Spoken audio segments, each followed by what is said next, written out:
Hello everyone and welcome back to the newest episode of Superflat Hardcore. I'm here still in the stronghold and I actually want to loot the stronghold really quickly, see if we can get some much needed supplies and resources.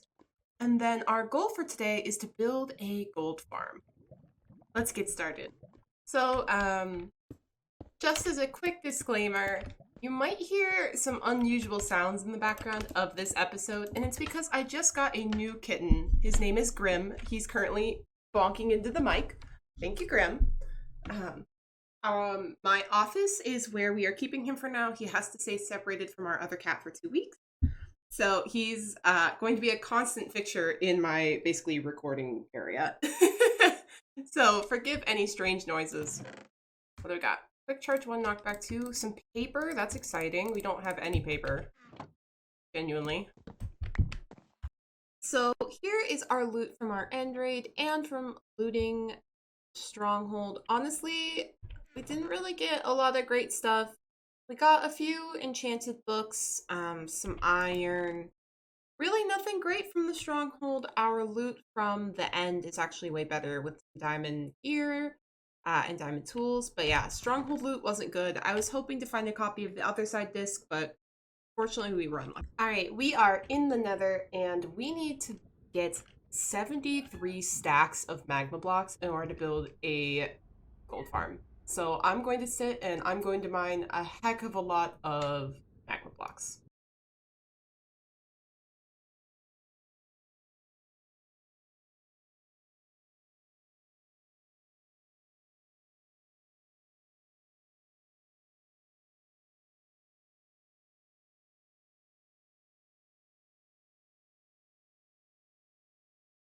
After that very long and sort of scary mining session in the nether, we have 2 and some shulker boxes of magma blocks. I actually have changed what design we're going to use for this farm. This should be enough magma blocks. If not, we can go back and get more. When we're talking about a gold farm in Java Edition, what we're talking about are nether roof gold farms. To get the best rates and the best results, we want to actually get on top of the nether roof where we can reduce the amount of spawning happening outside of our gold farm. In order to do that, we're going to need some ladders, some ender pearls, and enough obsidian to build ourselves a nether portal back home. And of course, a flint and steel light to light the portal, or else we'd be trapped up there forever. So now we basically have absolutely everything we need in order to get ourselves onto the nether roof. So we have 14 pieces of obsidian, which is the minimum amount of obsidian to create a functional nether portal in survival Minecraft. We have a flint and steel to light it. We have ladders and we have ender pearls. Now, if something terrible goes wrong and we get stuck on the roof of the nether, we don't want to panic because there actually are ways for us to get out. One thing we can do is kill zombified piglins for gold, trade that gold to normal piglins, which we can force to spawn on the roof of the nether by building a spawning platform with netherrack, and they will trade you obsidian. So if you get stuck, it's not the end of the world. Alright, so with everything we have here, obsidian, flint and steel, ender chests, lots of ladders, building blocks, chests, hoppers, minecart with hoppers, all of these magma blocks, and these stone blocks, which we will turn into slabs, we should have absolutely everything we need to build our gold farm. The next step is actually to go into the nether and find a nether waste biome. We want to do this because it will maximize zombie piglin spawning, minimize spawning of other hostile mobs, and get us the best possible rates. Now that we're in the nether, we need to find ourselves a very big nether waste. This is technically a nether waste biome, but it's not very large. So we're going to put on our wings, get ourselves some rockets, and kind of fly around a little bit. I mean, this nether waste is not too small, actually. Oh, there's actually a fortress right here. Oh, interesting. Well, yeah, this is actually a bit of a sizable nether waste biome since we went over this way. So I think we're just going to try to fill her up here. We want to go all the way up to the bedrock roof of the nether and find a piece of bedrock that is at Y127. So I'm up here in the bedrock roof of the nether and we need to find a piece of bedrock that is at 127. So that's 126. So we need one that's taller than that. It's actually kind of hard to find these. We need to do this. How did you get up here? In order to... Ooh, that might be it. 127. Yep, perfect. We need to do this because we have to throw our ender pearl to get onto the roof of the nether in a really specific location. Okay, so what you're going to do is you're going to get your ender pearl and your hotbar. Climb your ladder all the way up to the top and throw your ender pearl, and you're up and you're out. Barely any damage, and we're on the nether roof. So I've used a button here to mark where our portal or our tunnel down is. We're gonna take our cords for that. Really important. The next thing I want you to do is to build your nether portal. Really important that we build the nether portal. Now, I'm not making the corners. I know that that's kind of considered bad noodle by many members of the community. But too bad. I don't have enough obsidian, and I currently can't make it renewably. So. Alright, so we've lit our nether portal. And now we're going to go through the nether portal and hope that it works and doesn't come out in a weird place.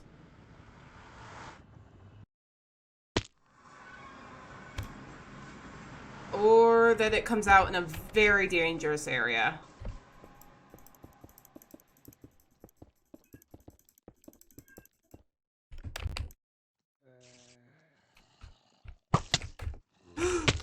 Whoop, whoop, whoop, whoop, whoop, whoop. Well, I don't know where we are. This is a problem.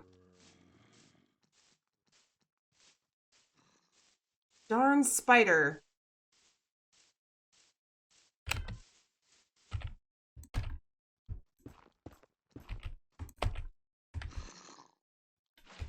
Go away. I don't know where we are. I see a village house. I don't know if that's our village. It's roughly the middle of the night. We're just gonna have to wait a little bit. This is sort of one of the risks of this. One thing that we need to really be careful of is when we go back through our nether portal, there is the possibility that something has gone through that should not have. So, this could be better.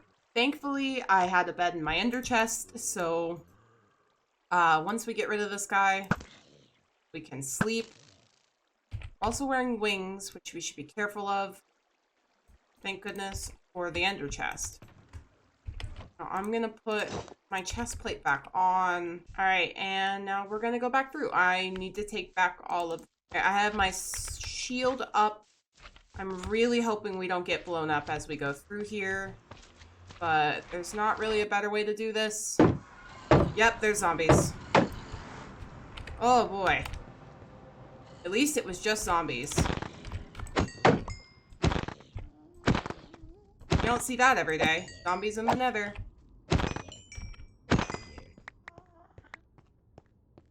Well, that was exciting.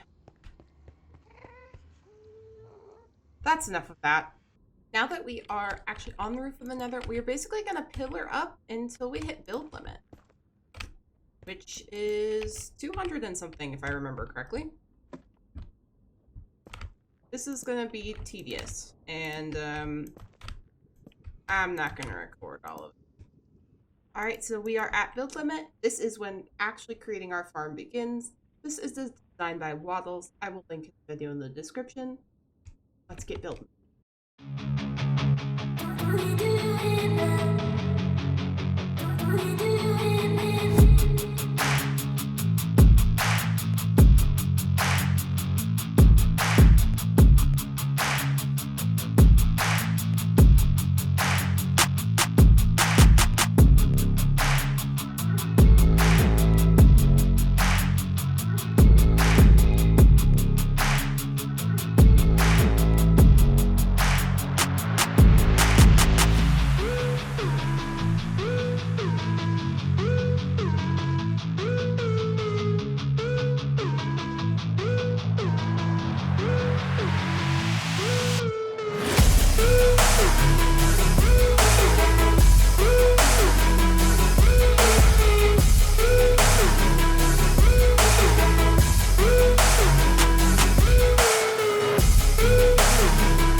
Alright, so we are done. We have placed so many magma blocks, but it does look like we are finished with this. So we basically got these 3 rings. As you can see, a ton of zombie piglins have spawned in here. This is exactly what we wanted. We're high enough up that the nether below us is unloaded, so we're basically forcing the game to spawn as many zombie piglins in this area as possible.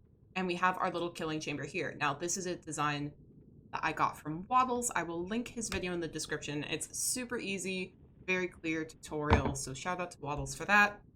So now basically it's time to test this. So the way this works is we've got this little chamber here, which is, you know, it's half slab and whatnot. So the zombie piglins will track off these, go into here, and basically be stuck.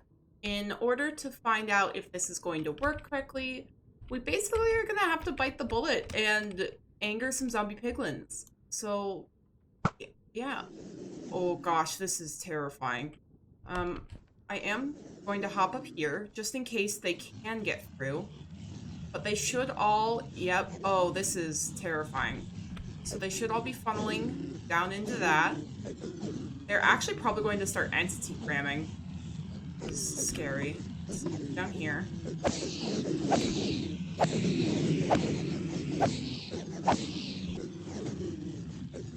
Now, I am curious to see what's happening down here, which is our collection area. Yep, we're getting stuff.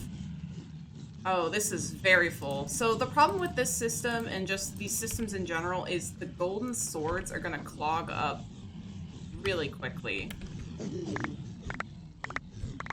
I love that noise. That noise is caused from all of the piglins picking up and dropping swords repeatedly.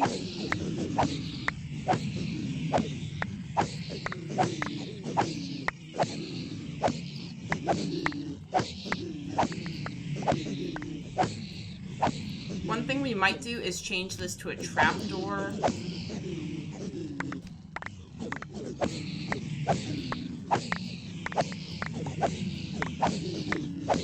But yeah, we have a working gold farm.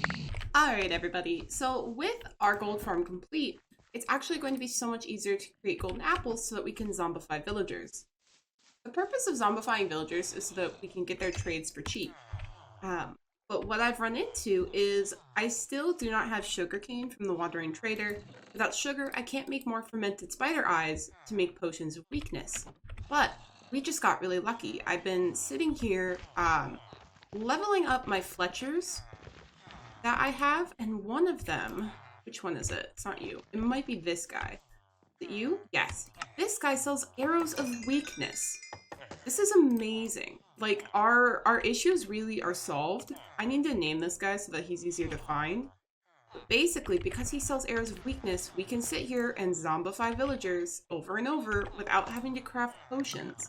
I'm basically just gonna buy, like, a cheap bow off of one of these guys that's not enchanted. And then once we zombify this guy, bonk him with the arrow, hit him with an apple. So much cheaper, so much easier. And our goal of having an amazing villager trading hall is just one step closer. Alright everybody, so now that we've managed to finish our gold farm, so we have a good supply of golden apples and a villager who trades us arrows of weakness, we basically have everything we need in order to set up a continuous zombie villager curing system, which means we can look towards building our next goal in this world. I have designed the Villager Coliseum, where we will keep all of our villagers. It's going to serve as our trading hall, which means we can start the resource grind. We're probably going to get started on that in the next episode, but thank you so much for watching. If you wouldn't mind, please consider liking and subscribing. It really helps the channel. Thank you all so much. I've been Small Cats. Have a great night.